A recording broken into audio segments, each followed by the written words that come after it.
YS Jaganmohan Reddy త్వరలో ఢిల్లీ వెళ్తున్నారు. ఢిల్లీ వెళ్లి అమిత్ షాను కలవబోతున్నారు. ఆ తర్వాత ప్రధానమంత్రి నరేంద్ర మోదీని కలవబోతున్నారు. ఏపీలో మెడికల్ కాలేజీల ప్రైవేటీకరణకు వ్యతిరేకంగా 1,00,00,000 సంతకాల కార్యక్రమం చేపట్టారు. ఆ కార్యక్రమం పూర్తయింది. అదే సమయంలో మెడికల్ కాలేజీల ప్రైవేటీకరణకు వ్యతిరేకంగా వైఎస్ఆర్సీపీ నిరసనలకు పిలుపునిచ్చినటువంటి నేపథ్యంలో రాష్ట్ర వ్యాప్తంగా కూడా వైఎస్ఆర్సీపీ శ్రేణులు ప్రత్యర్థంగా కదిలి వచ్చాయి. కార్యక్రమాన్ని విజయవంతం చేశాయి. ఈ నేపథ్యంలో తెలుగుదేశం కూటమి ప్రభుత్వంలో భయం మొదలైంది. ఎందుకంటే మెడికల్ కాలేజీల ప్రైవేటీకరణకు వ్యతిరేకంగా ప్రజలు కూడా వైఎస్ఆర్సీపీతో చేతులు కలుపుతున్నారు, వైఎస్ఆర్సీపీతో కలిసి నడుస్తున్నారు. ఈ తరుణంలో తెలుగుదేశం కూటమికి ఇబ్బందికరంగా మారుతుందని గమనించినటువంటి తెలుగుదేశం కూటమి ప్రభుత్వం వైఎస్ఆర్సీపీపై కక్ష సాధింపు చర్యలను మొదలుపెట్టింది. వైఎస్ఆర్సీపీ కార్యకర్తలు ఎవరైతే ప్రైవేటీకరణకు వ్యతిరేకంగా కార్యక్రమాల్లో పాల్గొన్నారో వారిని పోలీస్ స్టేషన్లకు పిలిపిస్తున్నారు. అవసరమైతే వారిపైన పోలీస్ స్టేషన్లలో చేయి చేసుకుంటున్నారు. వైఎస్ఆర్సీపీ చేపట్టిన కార్యక్రమం ఎంత విజయవంతమైందో, అదే సమయంలో ప్రజల్లోకి ఎంత బలంగా వెళ్ళిందో తెలుగుదేశం కూటమి ప్రభుత్వ చర్యల వల్ల అర్థం చేసుకోవచ్చని విశ్లేషకులు అంచనా వేస్తున్నారు. అందుకే పోలీసులు ప్రత్యేకంగా వైఎస్ఆర్సీపీ కార్యకర్తలను స్టేషన్లకు పిలిపించుకుంటున్నారు. అవసరమైతే వారిని హెచ్చరిస్తున్నారు, మందలిస్తున్నారు, చేయి చేసుకుంటున్నారు. ఇదంతా కూడా తెలుగుదేశం కూటమి ప్రభుత్వానికి ఏర్పడినటువంటి భయం. వైఎస్ఆర్సీపీ కార్యక్రమాలను ఇలాగే కొనసాగిస్తే ప్రజల్లోకి బలంగా తెలుగుదేశం కూటమి ప్రభుత్వానికి వ్యతిరేకంగా వాయిస్ వెళ్తుంది. తెలుగుదేశం కూటమి ప్రభుత్వం ఎందుకు ప్రైవేటీకరిస్తున్నామో ప్రజలకు చెప్పలేకపోతోంది. దానివల్ల ప్రజలకు లాభం ఏంటి, ప్రభుత్వానికి లాభం ఏంటో చెప్పలేకపోతోంది. వైఎస్ఆర్సీపీ చేస్తున్నటువంటి ఆరోపణలకు సమాధానం చెప్పలేకపోతోంది.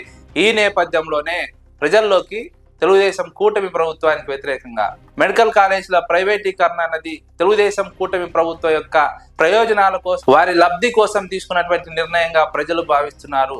అందుకే వైఎస్ఆర్సీపీని అడ్డుకోవాలని తెలుగుదేశం కూటమి ప్రభుత్వం ప్రయత్నిస్తోంది. ఈ నేపథ్యంలోనే వైఎస్ జగన్మోహన్ రెడ్డి ఢిల్లీకి వెళ్ళబోతున్నారు.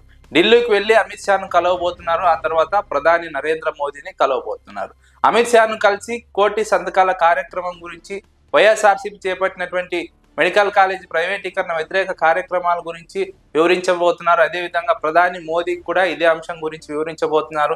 తక్షణమే ఈ అంశం పైన జోక్యం చేసుకోవాలని కేంద్ర ప్రభుత్వాన్ని వైఎస్ జగన్మోహన్ రెడ్డి కోరబోతున్నారు. మెడికల్ కాలేజీల ప్రైవేటీకరణ అంశం పైన చర్యలు తీసుకోవాలని కేంద్ర ప్రభుత్వాన్ని వైఎస్ జగన్మోహన్ రెడ్డి కోరబోతున్నారు.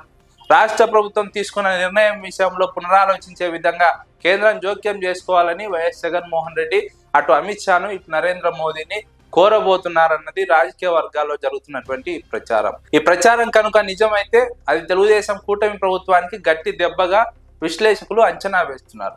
ఎందుకంటే రాష్ట్ర స్థాయిలో ఇప్పటికే ప్రజల్లోకి బలంగా వెళ్ళింది వైఎస్ఆర్సీపీ వాయిస్ మెడికల్ కాలేజీల ప్రైవేటీకరణకు వ్యతిరేకంగా. ఇప్పుడు జాతీయ స్థాయిలోకి వైఎస్ జగన్మోహన్ రెడ్డి తీసుకువెళ్తే జాతీయ స్థాయిలో తెలుగుదేశం పార్టీ బదనామయ్యే అవకాశం ఉంటుంది. తెలుగుదేశం కూటమి ప్రభుత్వం తీసుకున్నటువంటి నిర్ణయాలు యావత్ దేశ ప్రజలకు తెలిసే అవకాశం ఉంటుంది.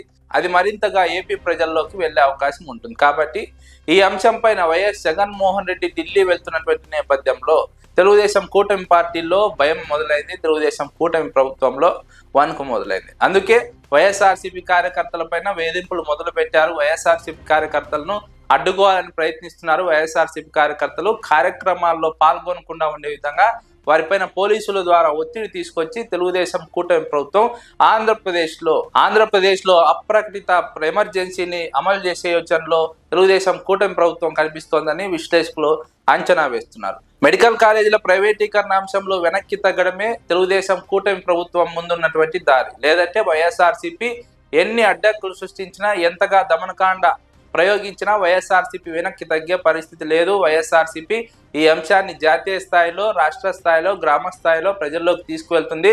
ప్రజలకు అవగాహన కల్పిస్తుంది. ప్రజల్లో తెలుగుదేశం కూటమి ప్రభుత్వం చేస్తున్నటువంటి తప్పులను ఎత్తి చూపే ప్రయత్నం చేస్తుంది. కాబట్టి ఈ అంశంలో తెలుగుదేశం కూటమి ప్రభుత్వం ముందున్నటువంటి దారి వెనక్కి తగ్గడమే. మెడికల్ కాలేజీలను ప్రభుత్వమే నిర్వహించడం, ప్రభుత్వం ఆధ్వర్యంలోనే వాటి నిర్మాణాలు పూర్తి చేసి సీట్లను భర్తీ చేసి ప్రజలకు వైద్యాన్ని ఉచితంగా అందించడమే ప్రభుత్వం ముందున్నటువంటి లక్ష్యంగా వైఎస్ఆర్సీపీ నేతలు చెబుతున్నారు.